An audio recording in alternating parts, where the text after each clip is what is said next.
I'm honored to represent the city today and to remark on the significance of our public spaces in Kettering, including our 21 parks, encompassing 3.6 acres of green space and recreational amenities.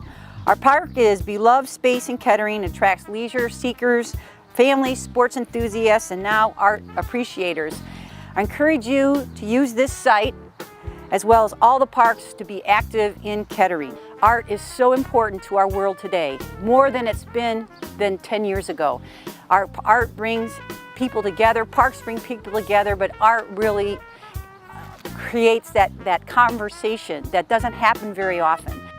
We quickly realized that Virginia's work was going to be a very good fit for our community.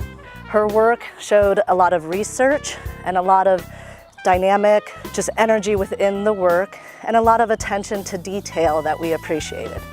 In addition to that, my work at Greenmont Elementary, I have a passion for art and for children's participation in the arts.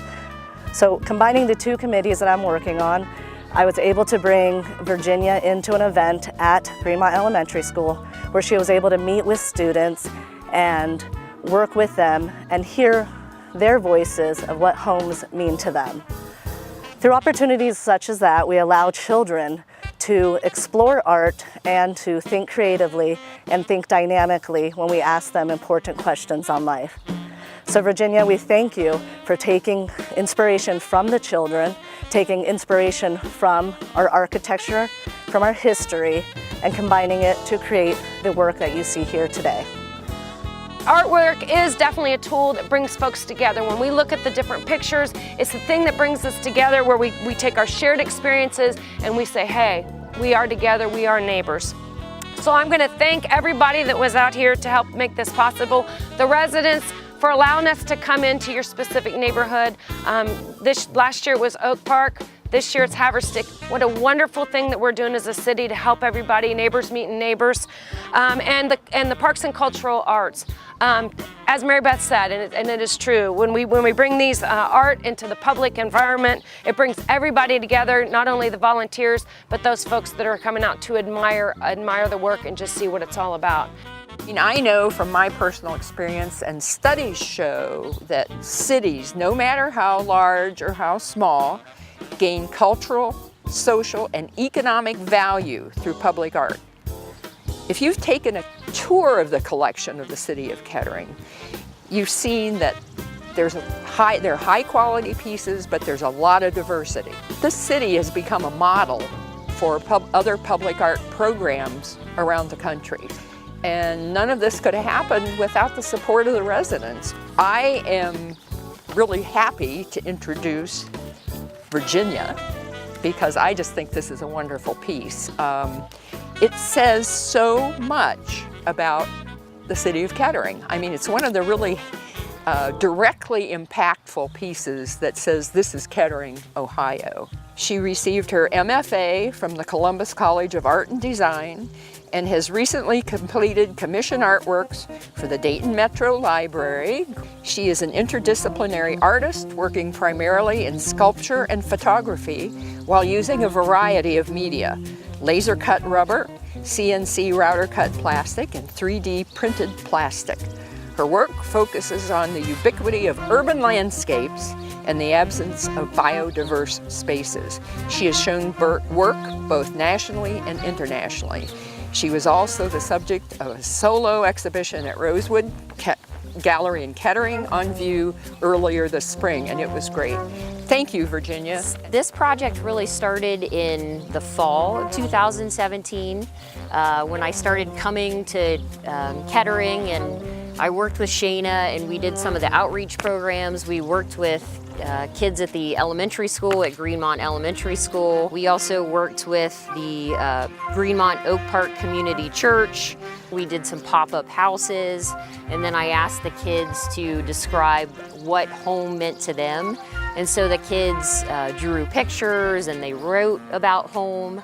a number of adults participated as well. And so the adults, I think they had just as much fun as the kids, making pop-up houses and writing about home. As we talked to the local VFW, post 9927. And so we met with some of the veterans, and they were really great because they knew so much about the history of the area. And that ultimately is really what kind of drove, the work. When I visited this neighborhood, I was struck by the homes, right? So it's these Cape Cod style homes, vary, but there is obviously a common form. And so that was the thing that really jumped out the first time, I ever visited the area. And as I really kind of dug in and did a lot of research, I just kept circling back to that idea because it's really what defines this neighborhood. I also really love the idea of that being a portal into the park. And so you were walking through this home. I thought that was important to include. There are 4 images that are laser cut into the lenticular panels. And so as you move around the piece, you're able to see the images, and then they break up and then they reappear, and you can see the images as you drive past the park. And those, of course, really speak to the history of this area. When the neighborhood was created right after World War II, it really was built to support Delco. During the baby boom, there was a housing shortage, and so this neighborhood was built. And so those images really speak to, World War II. There's an image of B-24 bombers. Of course, those were used in World War II, but Delco actually, when they increased production to support the war effort, they were making parts for the B-24 bomber. And so that was included. And then, of course, the image of Charles Kettering, and then some of the first electric starts, and then the lighting that Delco produced. Those are all included. So, it's a combination of the contemporary community, its history, and then the laser cut plates reflect the children and the residents. So please take a look if you haven't had a chance. I'll conclude my talk by thanking a number of people that really made this piece possible. Honestly, if I did not have their help, this would not have come together. Of course, Shayna is the number one person I'd like to thank. She was integral to the piece. And then when I installed the piece the other day, the parks crew, if they were not here, this piece would not be sitting here today. So I'd like to thank Gary Schuschler, Matt Bird, Matt Franklin, and Tabitha Griffith. I'd also like to thank Jackie Griffin and the parents and students of Greenmont Elementary School, Greenmont Oak Park Community Church, the Oak Park residents Tim and Martha Baxter, the VFW, including Joe Naranjo Jr., Bill Greismeyer, Charles Baker, Roger Bowser, and David Bratton. And then finally, I'd like to thank Kurt Dalton and Alex Heckman from Carolyn Park.